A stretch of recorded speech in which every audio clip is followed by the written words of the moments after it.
तुमचं पुन्हा एकदा स्वागत आहे AISSMS पॉडकास्ट विद्यार्थी डायरीज कट्ट्यांवरच्या गप्पांमध्ये. तर आजच्या एपिसोडमध्ये आपण पाहणार आहोत की प्राचीन भारत केवळ मंदिरे किंवा पुरातन कथांमध्येच नाही, तर एक असा खजिना आहे जो आजच्या यूथसाठी खूप उपयोगी ठरेल. तर काहीही वेळ न दवडता आपण वळूया सरांकडे.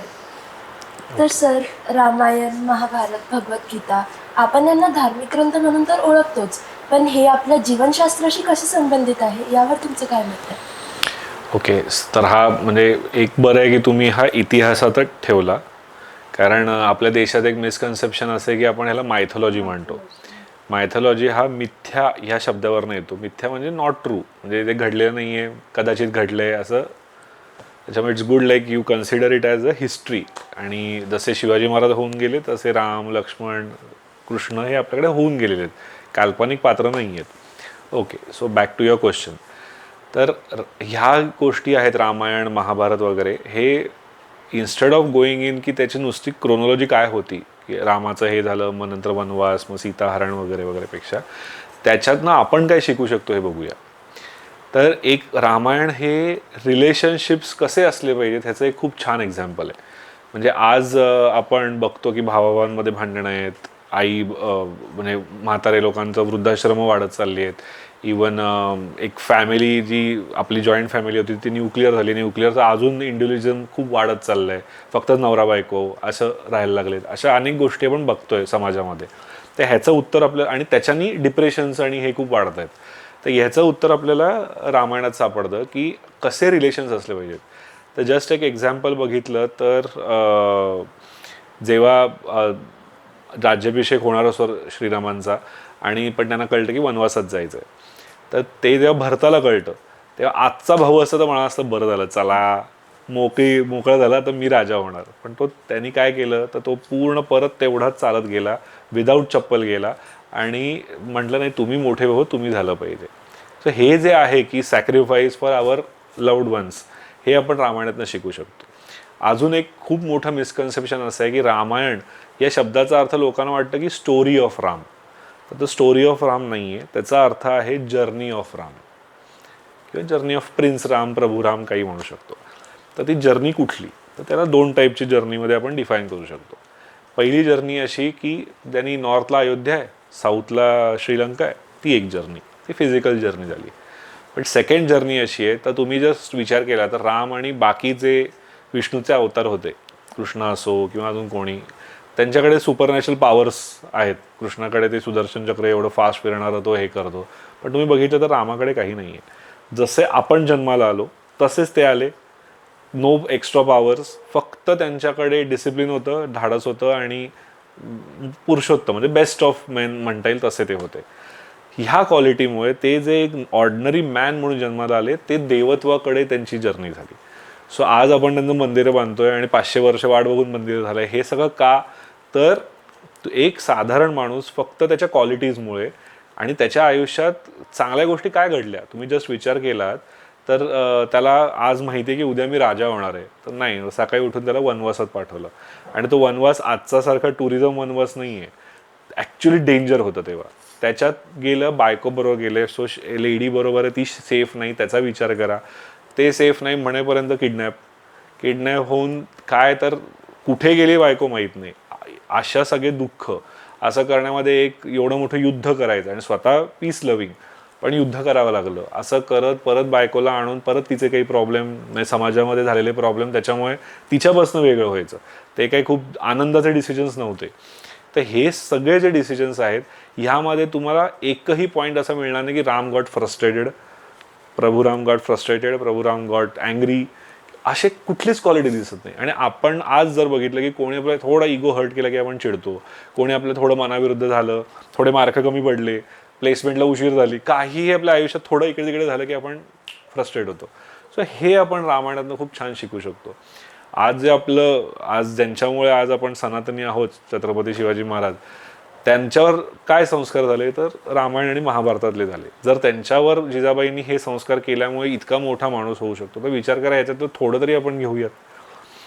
सेकंडली समजा आता महाभारताकडे येऊ, तर असं म्हणतात की रामायणामध्ये कडनं काय शिकायचं की काय करायला पाहिजे, आणि महाभारतातनं की काय करायला नको, कसं भावांशी वागायला नको हे सगळं आपण शिकलं पाहिजे. सो आणि आपल्याकडे हेही मिसकन्सेप्शन्स म्हणतो ना तयार झाले ते असे की महाभारत घरी ठेवलं तर भांडणं होतात, असे काहीही होत नाही. ते उलट तुम्ही लर्निंग्स असतात की बाबा काय करायला नको आहे आपण, किंवा काय चुकीचे डिसिजन्स आहेत, कशाची हाव ठेवायला नको, आपल्यातला दुर्योधन जनरेट व्हायला नको. असं म्हणतात ना की 4 युग म्हणजे काय, तर सत्ययुगामध्ये असं होतं की सगळे चांगले होते, दोन म्हणजे काय म्हणतात देव आणि दानवांमध्ये युद्ध होतं.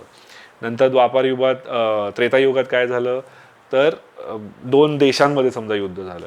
नंतर द्वापार युगात काय झालं, एका फॅमिलीमध्ये युद्ध झालं. पण आता कलियुगात एकाच माणसामध्ये दोन्ही युद्ध आहेत. सो आपल्याला आपला अर्जुन मोठा ठेवायचा आहे का दुर्योधन मोठा ठेवायचं आहे हे आपले स्वतःचे डिसिजन आहेत. पण त्यांचे क्वालिटीज काय, अर्जुनाचे काय आहे, दुर्योधनाचे काय, हे आपल्याला महाभारतातनं कळतं.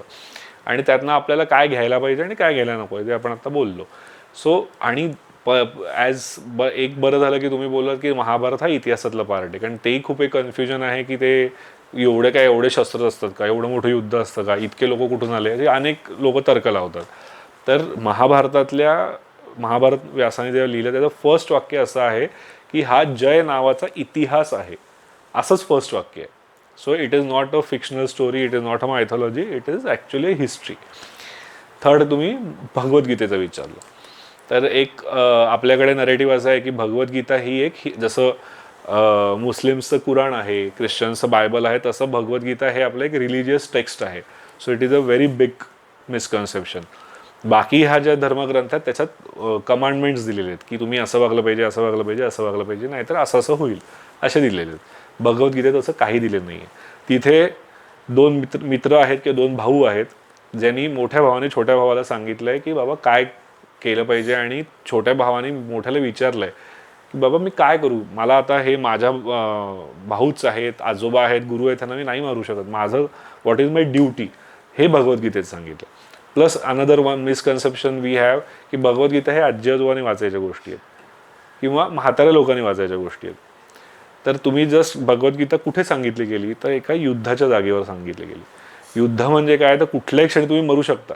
इट इज नॉट अबाउट तुमचं प्लेसमेंट होणार नाही, मार्क कमी पडतील, असे छोट्या गोष्टी नाही, तर तुम्ही डायरेक्ट डेथ आहे अशा वेळेला त्याला सांगितलेली गोष्ट आहे. सो आज तर आपल्याला एवढे मोठे प्रॉब्लेम्स नाही आहेत की डायरेक्ट डेथ होईल, पण आपले जे प्रॉब्लेम्स आहेत त्याचे सगळी उत्तर तुम्हाला भगवद्गीतेत मिळतील.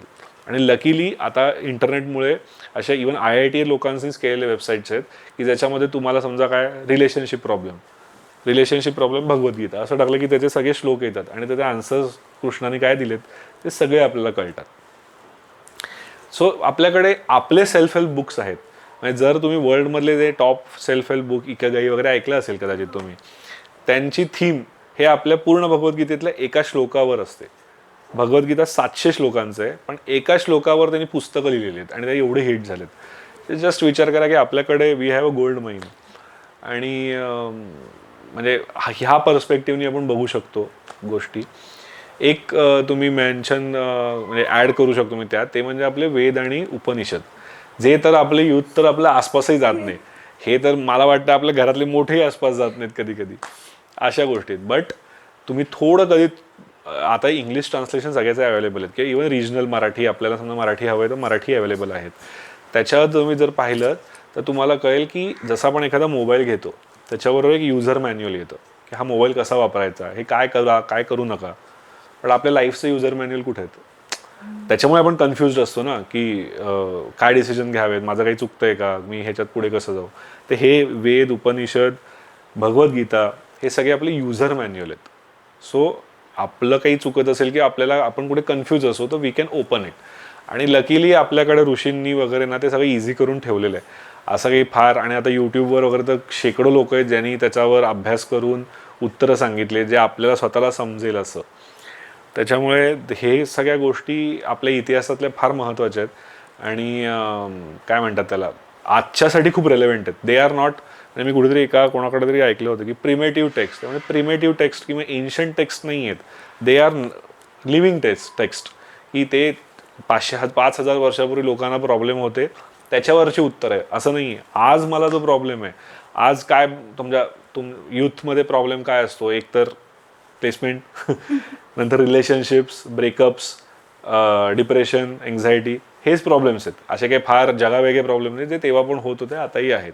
सो या सगळ्याची उत्तरं तिकडे असतात, उलट तुम्हाला इन्स्पायरिंग करणारी आणि पुढे घेऊन जाणारी असतात. सो आपल्या देशाकडे एवढ्या मोठ्या गोष्टी आहेत, we should utilise it. Sir, जसं तुम्ही म्हणालात की आपल्याकडे खूप खजिना आहे ज्ञानाचा, मग ते रामायण महाभारत भगवद्गीतेमधून तर आपल्याकडे खूप आहेच.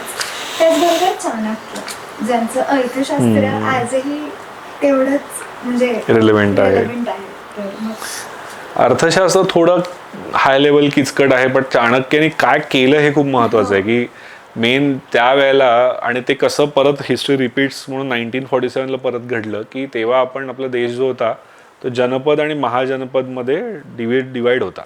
तर त्यांनी काय आणि तेव्हा जो होता नंदा एम्पायर होतं, आणि तो तेवढा चांगला राजा नव्हता लोकांच्या दृष्टीने. तर त्यांनी काय केलं असेल तर एका स्वयंपाकीन जी असते तिच्या मुलाला सम्राट केलं. हे चाणक्यांची पॉवर आहे, जस्ट इफ यू इमॅजिन. आणि त्यांना स्वतःसाठी काहीच नको होतं, स्वतः काहीतरी बंगले नाही बांधले, पण आपल्या देशाचं भलं व्हावं. आणि तेव्हा त्यांनी चंद्रगुप्त मौर्यला 19 वर्षापासून ट्रेन केलं, आणि I think in next 2-3 years ते एक महान सम्राट झाले. त्यानंतर त्यांनी त्यांच्या मुलालाही हे केलं. आणि तेव्हा ज्या गोष्टी त्यांनी आपल्या ॲडमिनिस्ट्रेशनमध्ये घालून दिल्या त्या आजही आपण फॉलो करतो. म्हणजे सेंट्रल ॲडमिनिस्ट्रेशन असो, की सेंट्रल मेन असलं पाहिजे आणि लोकल बॉडीज असले पाहिजे. आज आपलं सेंट्रल गव्हर्नमेंट आहे, मग स्टेट गव्हर्नमेंट आहे, मग अजून छोटे म्युन्सिपल कॉर्पोरेशन्स आहेत, हे तेव्हापासून आहेत. अशा अनेक गोष्टी ते आपण फॉलो करतो. आणि अशा त्यांनी एक केल्या. तेव्हा आपला देश काय म्हणतात अखंड भारत तेव्हा तो झाला. आणि ह्या 1947मध्ये हेच वल्लभभाई पटेलांनी केलं. जेव्हा इंग्रज सोडून गेले तेव्हा त्यांनी हात वरती केले, की हे 500 प्रिन्सली स्टेट्स आहेत, तुम्ही बघा आता तुमचं काय करायचं ते. वल्लभभाई पटेलने एकेकांना सांगितलं की नाही, भारतात विलीन व्हायचं, पाकिस्तानात नाही व्हायचं, आणि वेगळं नाही राहायचं. हे असे हिस्ट्री एक रिपीट झाली, जस्ट आठवलं म्हणून सांगितलं. पण मेनली चाणक्यच समजा सांगता आलं तर तो आपला खरा हिरो आहे. आणि गंमत अशी आहे की तेव्हा त्याच काळामध्ये अलेक्झांडर होऊन गेला. तर आपण अलेक्झांडर द ग्रेट म्हणतो. इवन विकिपीडिया आता जर तुम्ही उघडलं तर त्याचं नाव अलेक्झांडर द ग्रेट असं येतं. आणि त्यांनी ग्रेट काहीच केलं नाही. First of all he was so ignorant की त्याला वाटायचं की इंडियन ओशनपर्यंत आपण पोचलो म्हणजे जग जिंकलो. So he was coming towards India. नंतर मध्ये त्याला एक काय म्हणता येईल, आपलं पुणे डिस्ट्रिक्ट जेवढं आहे तेवढ्यापेक्षाही लहान डिस्ट्रिक्ट एरियाचा एक जो राजा होता पुरू म्हणून, त्यांनी त्याला हरवलं. आणि हरवल्यापेक्षा स्टेलमेट झाला. तो पुढे येऊ शकला नाही, मागे जाऊ शकला नाही. नंतर त्याच्याही आधी असं झालं होतं की मसागा म्हणून किंगडम होतं, तेही जिंकू शकत नव्हता तो. तर त्याच्यामध्ये त्यांनी काय केलं, तर रात्री झोपलेलं असताना सगळ्यांना मारलं. तर ह्याच्यात ग्रेटनेस आला कुठे? आणि त्याला आपण देवपुत्र वगैरे वगैरे म्हटलं. लोकांना अलेक्झांडर, मुलांची नावं अलेक्झांडर ठेवली जातात, आणि there is nothing to be great about him. आणि एक्झॅक्टली ऑपोजिट चाणक्यच आहे, की Chanakya, even there are some people की who thinks Chanakya is also fictionary character. या लेवलला लोक आहेत. So history awareness is very important. Sir, जर टेक्स्टबुक कमिटी तुम्हाला विचारत असेल की तुम्ही आपल्या इतिहासाबद्दल काय बदलवू शकता, तर तुम्ही त्याच्यात काय बदल करणार तुमच्या हिशोबाने? मला विचारलं तर मी हे सांगेन की ज्यांनी आपल्यावर आक्रमण केले हे आपल्याला माहिती पाहिजे, असं काही इग्नोरंट राहण्यात अर्थ नाही. पण त्यांना आपल्या इतिहासात किती स्पेस द्यायची हे आपण ठरवलं पाहिजे. पण माहिती पाहिजेत सगळे की काय झालेलं आहे, आणि आपले जे हिरोज होते तेही माहिती पाहिजेत. सो माझा वाटतं जो आपला रेशो आहे की आणि असे हिरोज जे आपल्याला काय म्हणतात त्याला कॉन्फिडन्स देतील, जो आपण बोललोय फर्स्ट का सेकंड एपिसोडमध्ये की आपल्याला नॉन व्हायलन्स पद्धतीनेच स्वातंत्र्य मिळालं, किंवा काही नाही, आपल्याकडे कोणते ग्रेट किंग्स होऊन गेले, शिवाजी महाराज एखाद दोन होते, फार कोणी नव्हतं, सगळे आपण हरलेली संस्कृती आहे, असं काही नाही आहे. जस्ट आपण जर इतिहासात गेलो तर ओल्ड सिव्हिलायझेशनमध्ये we are the only living civilisation. So कुछ तो अच्छा हुआ होगा ना. सो जो अच्छा हुआ वो हमें लोगों तक पहुंचाना है. आणि तर हे मी मेन बदल करीन की ज्याच्यामध्ये आपण वाचल्यानंतर आपल्याला आपले खरे हिरोज आणि आपल्या ज्यांच्याकडनं खूप शिकण्यासारखं असेल, इरिस्पेक्टिव्ह ऑफ देअर बॅकग्राऊंडवर. असं म्हणजे आजकाल आपण बघतो तर हिरोजना, जे आपले ग्रेट हिरो, त्यांना जातीमध्ये धर्मामध्ये हे केलं. तसं न करता त्यांनी काही त्यांच्या धर्मापुरतं किंवा जातीपुरतं केलेलं नाही आहे. त्यांनी सगळ्या ह्युमन रेस पण नाही म्हणतात, इंडियासाठी केलेलं आहे. सो इंडिया पर्स्पेक्टिव्हने त्यांनी आपल्यासाठी केलं आहे, त्यांच्याबद्दल आपण ग्लोरीफाय केलं पाहिजे. एक जस्ट आठवलं म्हणून रिसेंटली एका जागेला ऐकलं की हिटलरनी जे गॅस चेंबर्स बनवले होते ते म्हणे आज ज्यूज पोरांना दाखवतात, म्हणजे लहान मुलांना अगदी शाळेतल्या, आणि ते रडतात म्हणे तिकडे जाऊन की हे कसं किती घाण आहे हे सगळं, म्हणजे तर का, तर हे आपल्यावर परत व्हायला नको म्हणून. तो आपल्याला सुद्धा हा इतिहास माहिती पाहिजे की आपल्याबरोबर जे काही झालं, जेव्हापासून मोहम्मद घोरी किंवा गजनी आला तेव्हापासून जे आपलं स्लेवरी सुरू झाली ती आत्ता 1947पर्यंत, ते सगळं माहिती पाहिजे आपल्याला, कारण हे आपल्याला रिपीट करायचं नाही आहे. ते का का का झालं ह्याचे कारणं माहिती पाहिजेत, म्हणजे आपण आत्ता ते मिस्टेक्स करणार नाही. आजही आपल्यामध्ये तुम्ही बघायला पॉलिटिकल लेवलवर कास्टिझम करण्याचा प्रयत्न करतात. सो शक्यतो बघायचं की जो आपल्याला एक ठेवण्याचा कोण प्रयत्न करतो त्याच्या मागे राहण्याचा प्रयत्न करायचा, प्लस एकत्र कसे राहू आपण हा प्रयत्न करता, नाहीतर वेगळे कसे राहू, तू आणि मी वेगळं आहे हे फाईन करायला आपल्याला 1000 रिझन मिळतील, पण एक आहोत हे फाईन करणं जास्त महत्त्वाचं आहे, तरच आपले देश टिकेल, मोठा होईल. आणि मला असं म्हणायचं होतं की जसं तुम्ही म्हणाला की जर आपल्याला इतिहासच माहीत नसेल तर मग आपण पुढे कसं जाणार, म्हणजे मगाशी तुम्ही पहिल्या एपिसोडमध्ये म्हटलं की इतिहास आणि आत्ता ते गोज हँड इन हँड. तर मग तेच आहे. आता मी गिरीश प्रभुणे सरांना भेटले होते, तर त्यांनी असं यूथला असा मेसेज दिला की जर तुम्ही माणूस जर तुम्ही एखाद्या माणसाला जाती आणि धर्मामध्ये पाहून जर लिहित असाल तर तुम्ही कधीच लेखक होऊ नाही शकत, किंवा तुम्ही माणूस म्हणून जेव्हा एखाद्याला बघाल तेव्हा इतिहास लिहू शकता. 100%. आणि त्यांचं असं झालं की त्यांनी खूप गावोगावी खेड्यापाड्यांमध्ये जाऊन कामं केली, तर मग त्यांना तिथे कळलं की तिथे तर काहीच जातीवाद किंवा धर्मवाद नाही होत, ते छान राहतात. मग आपल्यालाच आपल्या जुन्या गोष्टी माहीत नसल्यामुळे हे होतं, आणि जर आपल्याला जर सगळ्यांना सोबत घेऊन जायचं तर मग म्हणून इतिहास परत लिहिला गेला. Correct, yes, you are correct. आणि तेच आहे की need to rewrite Indian history, ते जनरली माझा टॉपिकचा असतो तो हाच आहे की आपल्याला आता पुढे जायचं आहे आणि ती आपली रिस्पॉन्सिबिलिटी आहे. आणि हिस्ट्री ह्या अशी गोष्ट आहे की ज्याच्यावर आपण आता पुढच्या गोष्टी ठरवू शकतो की ह्याच्यात आपल्या ह्या चुका झाल्या, हे बरोबर झालं, सो हे बरोबर आहे ते एक ठेवूया आणि पुढे जाऊया. आणि मला इवन आता तरुणांना हेच सांगायला आवडेल जे आता 20s आहेत वगैरे, की 2047 आपले प्राईम मिनिस्टर म्हणतात की 100 वर्ष पूर्ण होणार आहेत आणि त्यावेळेला आपल्याला डेव्हलप्ड नेशन व्हायचं आहे. सो डेव्हलपची पण संकल्पना आपल्या काय असल्या पाहिजेत, की फक्त इकॉनॉमिकली डेव्हलप व्हायचं आहे की फक्त पैसा आहे पण सगळे डिप्रेस आहेत, फॅमिलीज तुटलेले आहेत आणि नुसतं आपण आपलं सेल्फिश विचार करतोय असं हवं आहे का, आपल्याला होलिस्टिक पाहिजे की आपण पैसे पाहिजेत, दॅट इज मस्ट, सगळ्यांना करिअर करायचं, सगळ्यांनी केलं पाहिजे, इकॉनॉमिकली आपण बोललो, सोशल एक असलं पाहिजे, असं एकता असेल. आणि विश्वगुरू किंवा डेव्हलप्ड हे सगळ्या फील्डमध्ये आपण असलो तर त्याला आपण विश्वगुरू म्हणू शकू किंवा डेव्हलप नेशन म्हणू शकू.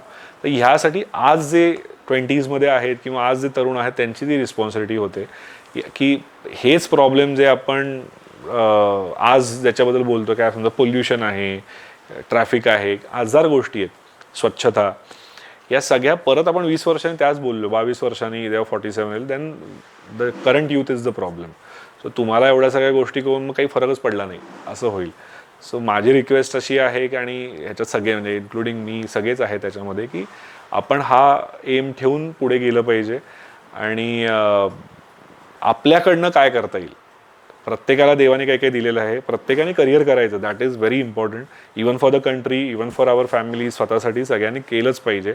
पण करिअर काय, तर मी अमेरिकेत जाऊन सेटल होईन हे करिअरचा उद्देश असू शकत नाही.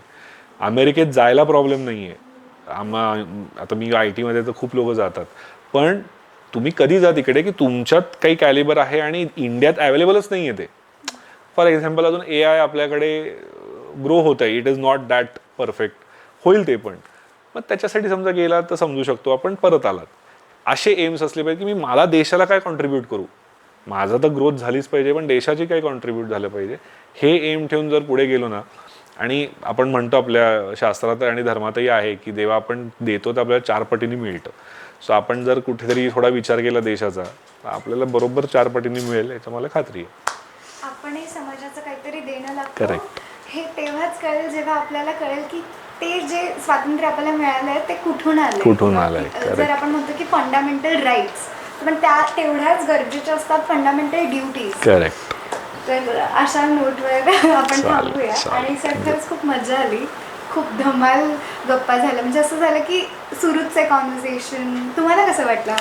नाही, मला पण छान. माझा हा फर्स्ट अनुभव आहे पॉडकास्ट या स्वरूपाचा आणि मला खूप मजा आली. तुम्ही छान खूप अँकरिंग केलं आणि कॉलेजला थँक्स, तुमच्या कमिटीला थँक्स, रयजा सरांना थँक्स. त्यांच्यामुळे मला अजून येता आलं, त्यांनी सुचवलं.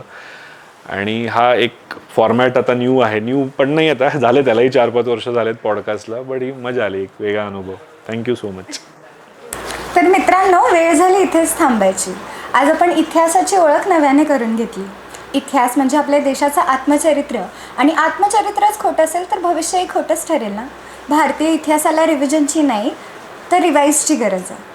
सरांनी आपल्याला खूप नवीन गोष्टी सांगितल्या, कितीतरी गोष्टी अशा होत्या की त्या माहीत नव्हत्या आणि त्या माहिती असण्याची खूप गरज आहे. तर थँक्यू सर. आणि असेच नवीन मजेदार पॉडकास्ट घेत येत राहू आम्ही तुमच्या भेटीला. तर बघत राहा ASSMS पॉडकास्ट, विद्यार्थी डायरीज, कट्ट्यांवरच्या गप्पा. धन्यवाद.